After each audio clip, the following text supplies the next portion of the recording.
속도 줄여서 지납니다.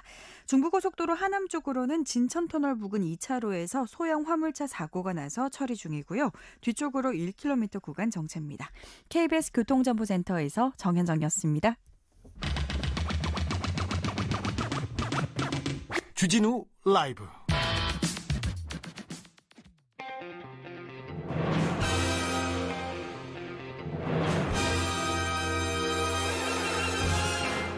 누가 검사에게 절대 권력을 주었는가? 2021년에도 쭉 정의의 칼끝이 검찰을 향한다. 검사들이여 초심을 찾아라. 초지일검. 검찰개혁을 위한 뜨거운 한걸음. 2021년에도 주진우 라이브가 검찰개혁에 벽돌 2장 올려놓겠습니다. 여의지검 개혁부 김경진 전 의원 나와 계시죠? 예, 안녕하십니까, 김경진입니다. 그리고 오늘은 특별 손님으로 판사 출신 서기호 변호사 모셨습니다. 안녕하십니까? 안녕하세요. 반갑습니다. 네, 주진우 라이브에서는 처음으로 인사드립니다. 민주당 김남국 의원은 지금 공수처장 후보자 청문회로 뜨겁다고 합니다. 그래서 전화 연결 말고 서기호 전 판사님 급 섭외했습니다. 오늘 나와주셔서 감사하고요. 서로 인사하십시오. 김경진 의원하고. 안녕하세요. 오랜만입니다. 네, 안녕하세요. 오랜만입니다. 두 분이 잘 알고 지내시죠? 예, 뭐 서로 얼굴 잘 아는 사이죠. 그렇죠. 뭐. 그래요? 서로 좋아하지는 않는 것 같아요. 지금 서기호 판사님. 아주 친한 사이는 아닌데요. 네. 그래도 알고 지내는 사이죠. 알겠습니다. 자, 오늘 김진욱 공수처장 후보자 청문회가 있었습니다. 좀 어떻게 보셨어요, 김경진 전 의원님? 전체적으로 무난한 것 같은데요. 보니까 예. 그러니까 이제 정치적 중립 문제에 대한 질문들이 있었고, 네. 어쨌든 권력으로부터 독립, 정치적인 중립 분명하게 지키겠다. 그다음에 뭐 1호 수사 뭘 할 거냐 이랬더니 법과 원칙에 따라서 결정을 하겠다라든지. 네. 또 이게 가령 뭐 윤석열 총장 흔들기처럼 권력으로부터 어떻게 보면 흔들기가 생기면 어떻게 할 거냐 그랬더니 정치적인 어떤 중립 의지가 분명하다. 뭐 이런 얘기를 한 것 보면 또 하나가 이제 뭐 이렇게 수사를 함에 있어서 굉장히 품격 있고 절제 있는 수사 풍토를 만들어 나가겠고 또 권력기관 간의 견제 균형 이루겠다. 이런 말씀하는 것 보면 대체로 무난하게 오늘 청문회 잘하고 있다. 저는 그렇게 봤습니다. 서기호 변호사님. 네, 이분이 판사 출신이잖아요. 네. 네, 역시 그래서 그런지 판사스럽다. 네. 이런 표현이 딱 저는 느껴졌는데요. 네. 모든 가능성이 열려 있다. 1호 사건이 뭐냐에 대해서. 네. 그래서 이제 거기에 대해서 모든 가능성이 열려 있다라든가 뭐 이런 표현들이 지금 우리 김경진 전 의원님께서 말씀하신 그런 내용들은 다 마찬가지인데 굉장히 좀 신중하고 합리적인 그런 이제 발언들이었죠, 많이. 예. 김진욱 후보자에 대해서는 여도 야도 별다른 이견이 없는 것 같아요. 명랑마님께서 김경진 의원께서 칭찬하니까 불안한데요. 이 기분은 이렇게 말합니다. 아니 무슨 제가 무슨 문제합니까? 무슨 그런 식의 말씀을 하신답니까? 그분은 서기호 판사님 좀 그 김 김진욱 후보자가 보수적인 사람이다. 그리고 탄핵에 대해서도 굉장히 조금 약간 보수적인 입장을 가지고 있어서 걱정하는 사람도 있습니다. 이 부분은 어떻게 보세요? 판사님, 전 판사 입장으로? 저는 뭐 그냥 쿨하게 바라보고 있습니다. 쿨하게. 왜냐하면 이분이 어차피 변협에서 추천되신 분이고 예. 본인 스스로도 오늘 인사청문회에서 자기는 중도 성향이다. 예. 이렇게 밝히셨잖아요. 그래서 뭐 그렇기 때문에 이제 무난한 답변들을 하셨던 것이고 또 앞으로도 공수처를 이끌어갈 때 그런 방향으로 이끌어가지 않을까라는 생각을 하기 때문에 본인 입장에서는 최대한 한쪽으로 치우치 않으려고 노력을 많이 하실 것 같아요. 네. 네. 김진욱 후보자 청문회보다 박범계 법무부 장관 후보자 청문회가 더 쟁점이 될 것 같은데요. 이 청문회의 큰 쟁점은 뭐가 될 것으로 보입니까? 김경진 의원님. 박범계 장관 청문회요. 네. 지금까지 조금 시끄러운 사건들이 여러 건 언론에 보도되지 않았습니까? 우선 이제 그 부동산이나 토지 지금 재산 신고 안 한 부분은 그건 뭐 워낙 명확관화하고요. 이제 본인도 잘못했다라고 얘기를 하니까 뭐 그건 이제 그렇게 정리가 되는 것 같고요. 물론 이제 법으로 이제 명확하게 밝혀진 건 아니겠지만 장관 후보자 측근들이 지금 지난번에 그 김소연 변호사한테 이게 불법 선거자금 요구한 부분이 있지 않습니까? 네. 이거는 수사를 통해서 뭐 본인에게 책임이 있는 걸로는 그렇게 밝혀지진 않았지만 어쨌든 아랫사람들이 이런 일을 했다고 하는 것은 본인도 최소한 관리 감독 능력에 문제가 좀 있는 것 같고요. 그다음에 그 사법시험 전치 고시생들하고 싸웠다는 부분은 그쪽에서 지금 고발장을 냈는지는 모르겠는데 어쨌든 그 부분도 조금 시끄러울 것 같고 최소한 저는 그런 생각이 들더라고요. 그때 당시에 이제 국회의원 때 아니겠습니까? 네. 그러면 국회의원이라고 하는 것은 사실은 이렇게 얘기를 하는 또는 민원을 청하는 국민들의 말을 진지하게 들어주고 그분들하고 좀 가슴으로 공감하기 위한 노력은 있어야 되거든요. 근데 최소한 그런 부분도 좀 부족한 점이 좀 엿보여서 어쨌든 청문회에서 이런저런 논란은 상당히 좀 박 장관 후보자에 대해서는 오늘 아마 김진욱 후보자보다는 논란이 좀 많이 있지 않을까 싶어요, 보면. 곁에서 지켜본 박범계 의원은 어땠어요? 저 김병진 의원님? 씩씩해요. 씩씩해요?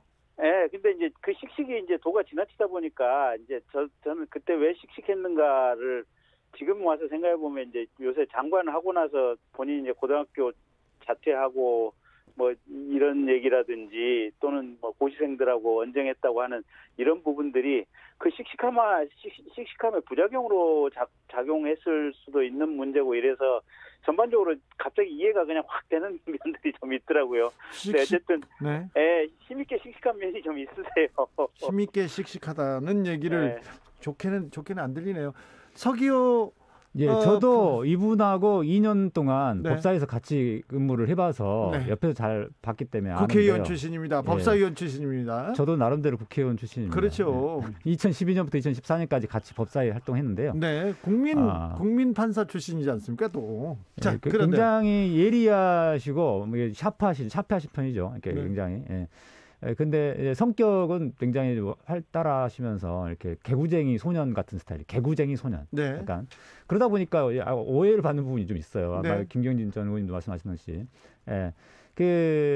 특히 이제 고등학교 때 폭력 서클 그 문제는 본인이 사실 오히려 떳떳하게 공개를 한 거거든요. 책에다가. 네. 그러니까 자기가 이제 과거에 약간 방황을 했지만 어렸을 때 좀 어려운 가정 환경 때문에 방황을 했지만 그걸 이제 이겨내고 이제 어떻게 보면 이제 국회의원까지 되신 그런 과정을 오히려 솔직하게 이야기하셨는데 그게 거꾸로 지금 인사청문회에서 공격 포인트가 되고 있어서 굉장히 그거는 좀 곤혹스러우실 것 같은데 하지만 인사청문회라는 게 항상 의혹 제기들이 항상 처음에는 제기되지만 네. 막상 청문회 당일날 당사자한테 직접 해명을 들어보면은 상당 부분 해소되는 측면이 또 있습니다. 네. 그래서 이런 폭력 문제, 특히 사법고시 전치 모임 학생 그분들에 대한 폭행 문제도 제가 보니까 뭐 직접적인 폭행이 있었다는 그런 물증 같은 건 없더라고요. 네. 네, 알겠습니다.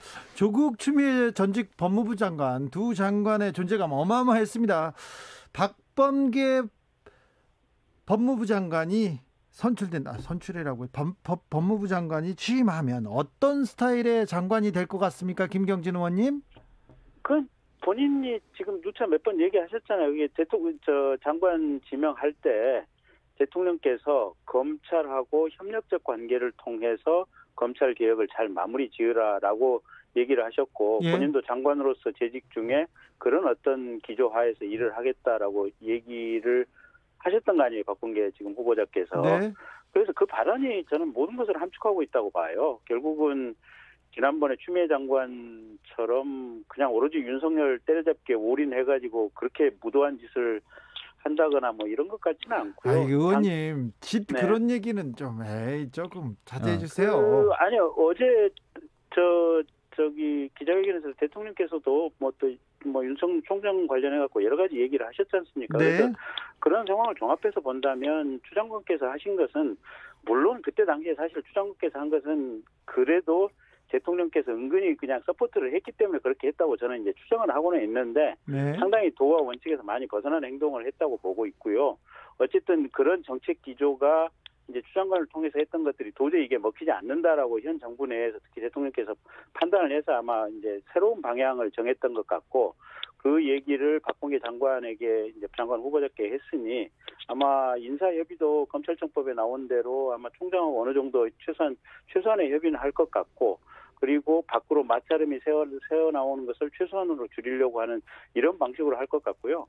가장 중요한 것은 지금 이제 공수처 지금 이 김진욱 후보자 인사청문회 통과하고 나면 이제 출범할 텐데 그걸 어떻게 하면 이제 내실 있게 뿌리를 내리도록 법무부가 조용히 도와주느냐 이제 이게 한 축인 것 같고 예. 또 검경 수사권 조정하는 문제도 현장에서 이게 뿌리를 내리려면 또 이렇게 저렇게 세부적인 걸 좀 신경을 많이 써야 될 거예요. 네. 그다음에 기타 지금 조국 장관이나 추미애 장관이 여러 가지 이제 그 법무부를 영으로 바꿔놓은 검찰 제도 개선들도 뿌리 내리려면 또 시간이 좀 필요하고요. 그래서 그런 역할들 박범계 장관이 아마 열심히 무난히 이렇게 해내지 않을까 싶습니다. 서기호 변호사님. 예, 제가 반론을 좀 제기하겠습니다. 네. 윤석열 때려잡기라고 표현한 거는 저는 좀 반대 입장인데요. 추미애 장관님께서 윤석열 총장에 대한 징계 추진하고 하는 과정들은 나름대로 법적인 근거를 가지고 증거도 충분히 있었기 때문에 추진을 했던 것이고 또 수사 지휘권 행사도 적절한 부분이 많이 있었다고 생각합니다. 이 부분 특히 수사 지휘권 행사에 대해서는 윤석열 총장 스스로도 받아들였던 부분도 많이 있고요. 다만 이제 그 과정에서 워낙 이 사상 초유의 검찰총장이나 징계를 추진하는 과정이다 보니까 여러 가지 반발도 많이 있었고 그러다 보니까 이제 재판부 판사님들도 이런 사건이 처음이다 보니 검찰총장의 손을 들어주었던 것이 아닌가 저는 생각을 들고요. 그래서 문재인 대통령께서도 또 박범계 후보자께서도 이제 본인이 맡게 되면은 이제 좀 약간 그동안에 그런 이제 징계 추진하는 과정에서 벌어졌던 어떤 갈등이라든가 또 검찰 내부의 동요 이런 것들을 좀 안정시키는 이쪽에 좀 더 방점을 찍게 되지 않을까 싶습니다. 김경진 의원님, 어제 문재인 대통령의 신년 기자회견 어떻게 보셨어요? 윤 총장에 대한 발언 어떻게 생각하세요? 이제 드디어 그 맞는 말씀하셨다, 원론적인 말씀하셨다라고 생각을 하고 있고요. 드디어 맞는 말씀 말했습니까? 드디어. 네. 그리고 저 얘기도 하셨지 않습니까? 최재형 감사원장이 네. 무슨 탈원전 관련해가지고 감사를 하는 것이 무슨 정치적인 감사라고 생각을 하지 않는다 이렇게 얘기를 하셨지 않습니까? 네. 드디어 대통령께서 올바른 관점으로 올바른 얘기를 하신 거예요. 근데 문제는 뭐냐면 그러면 그 전에 민주당의 국회의원들이나 이런저런 인사들이 특히 뭐 전직 무슨 비서실장이나 이런 사람들이 감사원장이 정치를 한다, 감사원장이 무슨 주인 행세를 한다, 감사원장이 무슨 불법적인 행위를 한다, 이렇게 거친 언사와 비난을 쏟아내면서 감사원장 물러나라, 검찰총장 물러나라 했었잖아요. 그럼 그때 당시에 대통령은 왜 아무 말도 안 하신 거예요? 그러니까 어제 하신 얘기는 맞는 얘기인데 과거에 본인과 함께 했던 민주당 여당 내의 인사들이 그렇게 잘못된 시각으로 잘못된 말을 마구잡이로 쏟아내서 국민들을 선동했던 이런 부분에 대해서는 사실은 그때 당시에 바로 그때 당시에 어제와 같은 발언이 나왔어야 되고, 그리고 어제는 그런 부분과 관련해가지고 일종의 사과라든지 이런 메시지도 같이 들어있어야만 좀 더 좋지 않았을까 싶고요. 그렇지만 어제라도 뒤늦게나마 그런 메시지가 나온 것은 다행이다. 저는 그렇게 보고 있습니다. 어제라도 다행이다. 네. 이렇게 얘기합니다. 서기호 변호사님. 예, 어제 이제 우리 문재인 대통령께서 말씀하신 취지는 대통령으로서 모든 국민의 대통령이잖아요. 어떤 특정 정파의 대표가 아니고 민주당 지지자들만 향해서 하는 그런 신년 기자회견도 아니기 때문에 모든 국민에게 다 같이 골고루 해당되는 메시지를 던지셨다고 생각이 듭니다. 그래서 윤석열 총장에 대해서 정치하려고 했을 거라고 생각이 들지 않는다라는 표현 같은 것들은 실제로 그렇게 믿는다, 기대한다 이런 차원보다는 그런 그런 그 측면들이 많이 있었지만 그런 부분이 앞으로 나오지 않게끔 잘 해라라는 어떤 경고한 의미가 저는 더 강했다고 생각합니다. 최재형 원장도 마찬가지고요. 경고요? 저는 문재인 대통령의 말을 그대로 좀 받아들였는데 김경진 의원은 어떠세요?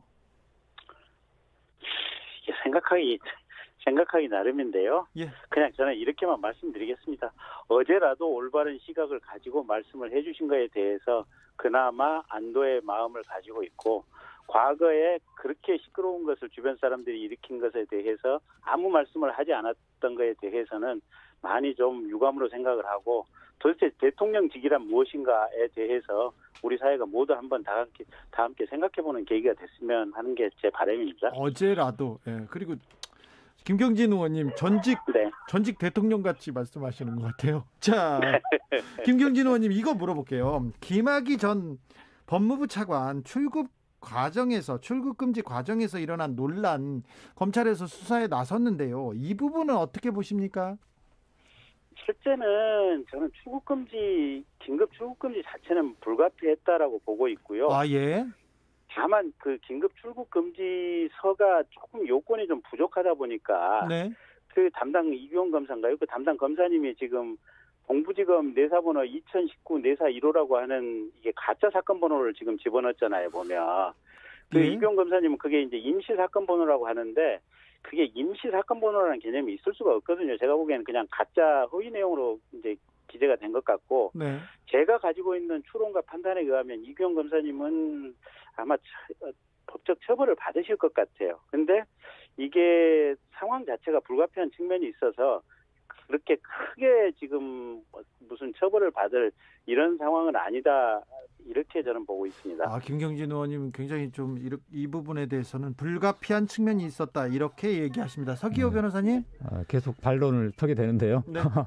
예, 불가피한 측면은 당연히 저도 있는데, 이 출입국관리법에 보면은 긴급 출국금지 요건이 범죄를 저질렀다고 의심되는 자가 긴급하게 출국하려고 할 때 그거를 일시적으로 막는 거지 않습니까? 그래서 거기에는 범죄를 범하였다고 의심되는 이렇게 표현이 돼 있어서 반드시 사건 번호가 부여되는 내사 중이라든가 또는 피의자로서 사건 번호가 부여된 자라든가 이런 규정이 없어요. 그렇기 때문에 그 자체를 가지고 그 사건 번호 그 문제만 가지고 그 긴급 출입국관리법을 위반했다라고까지 하기는 어렵지 않나라는 생각이 듭니다. 그러면 지금 김학의 전 차관에 대한 검찰 수사가 미흡해서 2번이나 이렇게 거의 처벌하지 못하고 무혐의로 넘어갔었는데, 출국금지 과정에 대해서 약간 법적인 논란에 대해서는 수사를 열심히 하기 때문에 이 부분에 대해서는 좀 편파적이다, 이런 의견도 있습니다. 근데요. 예. 그 윤석열 총장이 이제 그런 논란이 있을 것 같아서 예. 김학의 전 차관을 구속 기소했던 그 담당 검사한테 이 지금 출국금지 논란에 대한 수사도 맡긴 거 아니에요, 보면. 네. 그러니까 어떻게 보면 이 수사가 이제 그분 입장에서는 이율 배반일 수도 있는 거 아니에요, 보면. 네. 그러니까 그만큼 공정에 공정을 기하라고 윤 총장이 김학의를 구속 기소한 검사에게 맡긴 거니까, 예. 그거는 좀 지켜보면 될 것 같아요. 그럴까요? 네. 근데 이제 근본적으로 이게 왜 이 시점에서 수사가 되고 있는지 좀 이해할 수가 없는 부분인데요. 이 김학의 차관이 그런 여러 가지 범죄를 저질러 가지고 또 항소심에서 법정소까지 된 상황인데, 네. 많은 국민들이 볼 때는 오히려 이 사람을 2013년 14년 그 무렵에 제대로 검찰이 수사를 안 해가지고 여러 가지 수사 공소시효도 그냥 만료되게 만들어 버리고, 그래서 나중에서야 겨우겨우 이 수사를 하려고 과거사위원회에서 이렇게 한 건데, 그거를 또 긴급하게 해외 도피하려고 하는 거를 막았지 않습니까? 네. 굉장히 잘한 일인데 그 과정에서 다소 무리한 일이 있을 수 있지만은 그걸 이렇게 수사까지 해야 될 사안인지, 제가 보기에는 이게 보복 수사가 아니냐, 이런 생각이 듭니다. 서기호 변호사님, 검찰 개혁이 시급합니까? 법원 개혁이 시급합니까? 둘 다 중요한데요. 지금 현재는 아무래도 검찰 개혁 이슈가 더 가장 강하게 이제 제기되고 있기 때문에 네. 아무래도 그쪽에 집중이 되고는 있습니다만은 법원 개혁도 참 시급하죠. 법원 개혁, 그렇죠. AI가 대신 재판했으면 좋겠다, 이런 사람들도 있습니다. 지금 이제 국민의 상식에 어긋나는, 국민의 법감정과 맞지 않는 그런 판결들이 최근에 많이 나와가지고 많은 국민들이 이제 굉장히 어리둥절해야 하는 상황이고 황당해하는 상황입니다. 예. 김경진 의원님, 예. 검찰 개혁 검찰 개혁은 계속 외치고 있는데요. 법원 개혁, 사법부 개혁에 대해서는 어떻게 생각하십니까? 글쎄요, 저는 이제 판사 일을 안 해봐가지고 이제 잘은 모르겠는데, 네. 그것도 이제 그 변호사 일 손 뗀 지도 벌써 한 5년이 넘었거든요. 그래서 네. 이제 저도 잘 모르겠어요. 근데 여전히 이제 그 변호사들하고 얘기를 해보면 이제 네. 법원 재판 과정에 대해서 이런저런 불만들을 얘기하는 부분들이 좀 있더라고요, 보면. 네. 그래서 그런 부분과 관련해 가지고는 여전히 이제 국민들의 목소리 또 변호사들의 목소리를 좀 들어서 개혁을 해야 될 것 같고요. 네. 근데 이제 다만 개혁이라고 하는 것이 개혁을 할 수 있는 원동력을 밖에서 이제 얘기를 해야 되는데 그게 현재의 어떤 권력에 순치시키기 위한 그런 목적의 개혁이라든지 이런 것은 좀 리스크가 있기 때문에 이 개혁을 하는 과정에 있어서 대단히 조심스럽고 세심하게 진행하는 것이 필요하다. 저는 그렇게 봅니다. 알겠습니다. 법원, 사법부 개혁 얘기 나왔더니 김경진 의원 굉장히 또 겸손하시고 좋습니다. 네. 초지일검 마무리하겠습니다. 김경진 전 의원 그리고 서기호 전 의원이었습니다. 감사합니다. 감사합니다. 감사합니다.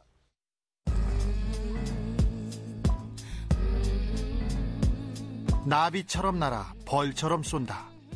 주진우 라이브.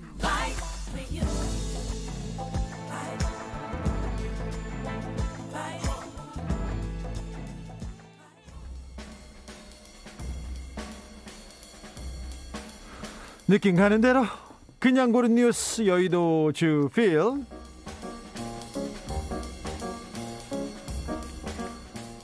서울 여성 하루 가사노동 2시간 26분, 남성은 41분. 연합뉴스 기사입니다. 서울시에서 서울시 여성가족재단과 함께 통계조사를 했습니다. 서울에서 만 15세 이상 여성의 하루 가사노동 시간 조사해봤더니 2시간 26분입니다. 남성은 41분이고요. 여성의 시간당 평균 임금은 15,037원입니다. 남성은 26,682원. 남성보다 5,000원가량 여성이 적습니다. 월 평균 임금도 200만 원 미만인 노동자 비율을 따져봤더니 여성은 44.2%인데 남성은 17.3%였습니다. 아직 우리가 갈 길이 멉니다. 남녀가 평등한 세상으로 가야 됩니다. 남녀가 차별 없는, 차별이라는 단어를 없애는 세상으로 가야 합니다. 우리가 그 길로 묵묵히 계속 가야 됩니다. 아직 갈 길이 멉니다. 기업인으로 살아가기 힘든 나라, 오동희 사견, 머니투데이의 칼럼입니다. 기업인으로 살아가기 힘든 나라라고 합니다. 우리나라 얘기입니다. 18일 정치 권력이 경제 권력의 자유를 박탈할 수 있음을 또다시 보여준 날이다. 실체적 진실과 상관없이 정치 권력에 밑보이면 미래를 보장할 수 없다는 것을 여실히 보여줬기 때문이다.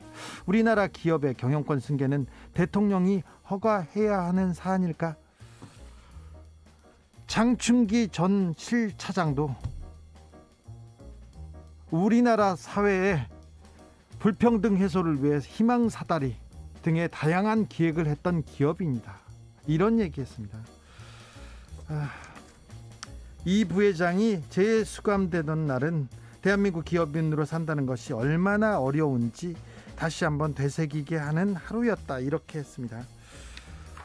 오동희 선임 기자입니다. 부국장인데요, 머니투데이에. 이분이 어떤 기사를 썼나 했는데 이 기사를 쓰기 직전에는요, 삼성 30조 과감한 투자, 시계 제로, 반도체 초격차, 먹구름, 이렇게 얘기했고요. 그리고는 지난해 11월 31일 날은 치 떨린다는 검사, 말 못하는 기업인, 이렇게 해가지고 이재용 부회장을 또 옹호했습니다. 그리고 12월 23일에는 1500일째 사법 리스크에 갇힌 뉴 삼성 얘기합니다. 그리고 12월 12일은 거인 이건희 그렇게 떠났다, 이렇게 얘기하셨고요. 그 다음에 12월 28일에는 아듀 한쪽 눈으로만 보는 세상, 그러면서 준법감시위원회 얘기하면서 소의 큰 눈망울처럼 하면서 삼성 얘기를 하셨어요. 그리고 지난해 9월 7일에는 이재용 기소, 거짓 공시와 가짜뉴스, 이렇게 얘기했는데 어제 하루 대한민국에서 기자로 산다는 것이 얼마나 어려운지 다시 한번 되새기게 하는 하루였습니다. 어제 어떤 신문에서는 18조 원, 삼성의 시총 18조 원이 날아갔다고, 어떤 신문에서는 시총 28조 원이 날아갔다고 기사를 썼습니다. 경향신문에서 그렇게 썼는데요. 사망전자 곡소리 난다면서 계속 얘기했습니다. 오너가 구속되니까 주가 떨어졌다고요. 오늘 삼성전자를 비롯한 삼성그룹 주식 모두 상승세였습니다. 이거는 어떻게 설명할 건지, 참 기자로 똑바로 사는 게 얼마나 두려운지 오동희 기자가 알려줍니다. 네, 좀 이렇게 기사를 열심히 쓰는데 저도 열심히 해야겠다는 그런 생각도, 다짐도 하게 만듭니다. 트럼프 임기 마지막 날 100명 사면, 측근들은 사면권 장사. 경향신문 기사인데요. 도널드 트럼프 미국 대통령이 퇴임 전날 대규모 사면을 실시한 예정이라고 합니다. 그런데 트럼프 대통령 측근들이 이를 이용해서 사면권 장사를 하고 있다고 대대적으로 보도했습니다. 뉴욕타임즈에서 돈벌이로 돈을 받고, 지금 부유한 범죄자들로 돈을 받고 사면 로비스트들이 뛰고 있다고 얘기합니다. 트럼프 대통령의 개인 변호사였고 전 뉴욕시장이었던 루돌프 줄리아니가 사면 로비스터로 나설 경우 이 사람한테는 200만 달러, 기본적으로 20억이 넘는 돈을 줘야 된다는 이야기도 오고 갔다고 뉴욕타임스가 전합니다. 사면, 우리나라도 그렇고 미국도 그렇고 사면, 돈으로 사는 게 사면은 아닌데요. 시끄럽네요.